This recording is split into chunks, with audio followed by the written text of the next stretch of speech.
Arkadaşlar yepyeni bir Brawl Stars videosuna hoş geldiniz. Bugün size yeni gelecek kostümleri, karakterleri, hiperleri göstermek istiyorum. Ama tabii ki de unutmadan aşağıdan bir like'ları uçurtmağı, partlatmağı, bir de abone düğmesini partlatmağı size öneririm. Tabii ki de ilk olarak videomuza başlayalım. İlk olarak size yeni gelecek hiper şarjları göstermek istiyorum. Mesela Clancy'nin hiper şarjı bu şekilde görünür.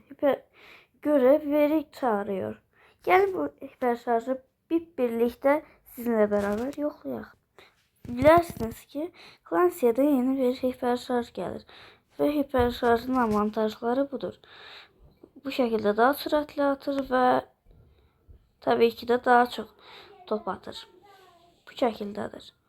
Aksesuarımız ise içine işe yarar.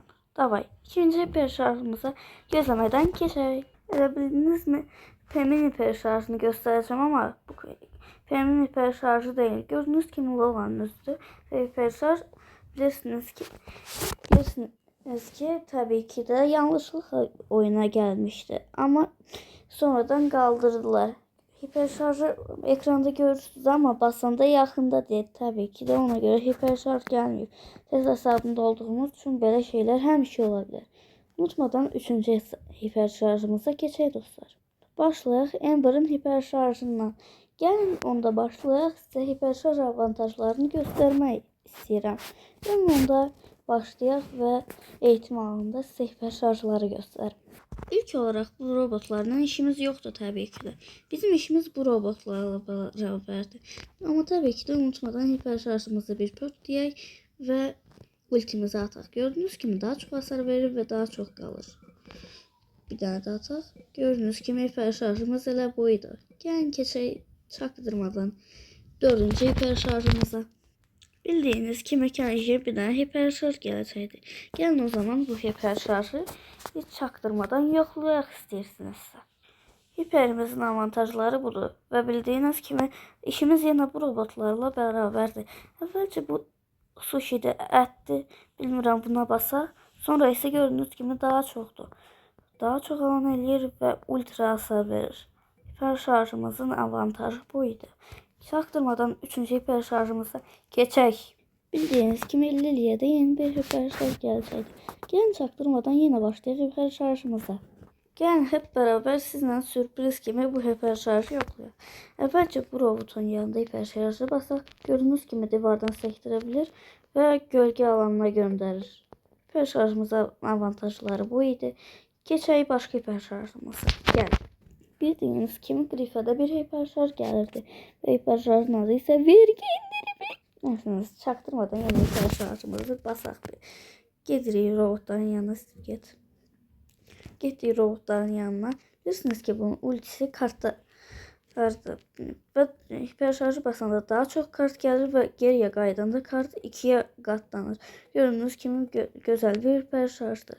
Gəlin çaktırmadan keçək başka ve sonuncu hiper şarjımıza. Ve bildiğiniz kimi hamımızın gözlədiyi Qas'ın hiper şarjına gəlirik. Gəlin o zaman yine başlayaq sonuncu hiper şarjımıza. Daha sonra ise size yeni gelen kostümleri göstermek istəyirəm. Hiper şarjımız gördüğünüz gibi buradadır ve attık hiç olmadı. Çünkü burada uygun hiç ne yoktu. Yalnız o zaman geçək kostümlarımıza tabii ki. İlk olarak size tabii ki de bu güzel Mamam gelmişti bu arada pardon. Mecha Phoenix'i göstermek istedim. Gelin o zaman bu kostümü hep beraber benimki de sürpriz olarak yoklayaq. Çünkü bu kostümü hiç vaxt yoklamamışam ben. İlk olarak atışlarımıza baxaq. O atışlarımız, aşağımız hiç de pis değil yani.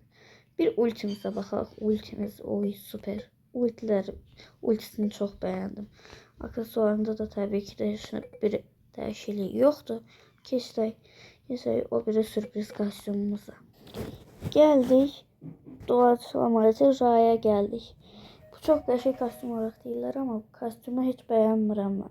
Bu kostümde de değişikliği alaşağı kimi içine yoktu diye bunu size sadece göstereceğim. Başka değişikliği yok diye. Elə bu. Ve son olarak tabii ki size 12 Kenji ve lanetli Kenji'ni göstermek istedim. İlk olarak tabii ki de 12 Kenji'mizden başlayaq. Bu arada atışları benim için de bir tane sürprizi görək ne olur ve o hissəyle Bu arada oyunda belə bir bug yaranıb. Məsələn, bu atışı var abi, bir kimi atışı. Bunu 2 dəfə vursaz, sürətli də 2 dəfə vurur. Baxın, 2 dəfə vurdu. Və ultisinə baxaq da. O ultisi də olur. Çox bəyəndim bu kostümü. Davay keçək lənətli kənişi. Və lənətli kənişimiz qarşınızdadır. Bu şəkildə görünür. Və denəyək bunda. Davay keçdik ona. Atışları eynidir yəni. Bir fərq yoxdur. Ultisinə baxaq. Bir fərq yoxdur yəni. Heç nə. Və hamımızın gözlədiyi keçdiyi Kazaya təbii ki. Bu Kaza karakterini bilirsiniz ki, 2 ədəd modu var. Bu modu bu aksesuarla gerçəkləşir. Eğer bu aksesuarı alsanız, almanızı öğrenirim yani. Bu iki savaşçı bir arada özelliğini açabilirsiniz yani. Bu arada ultra efsanevi suikastçı da ama oyuna təzə bir sınıfta gelseydi pis olmazdı. Ama ultra efsanevi enderliğini çok beğendim ben. Gel o zaman başlayaq da hesaplaşmamıza ve bu son göstereceğim size Ninja'nın da normal modda size gösteririm. Ya Allah, inşallah tutarıq. Pis deyil. Güçsüzlər, çox az adam Kaza seçib. Başlayaq normal moddan.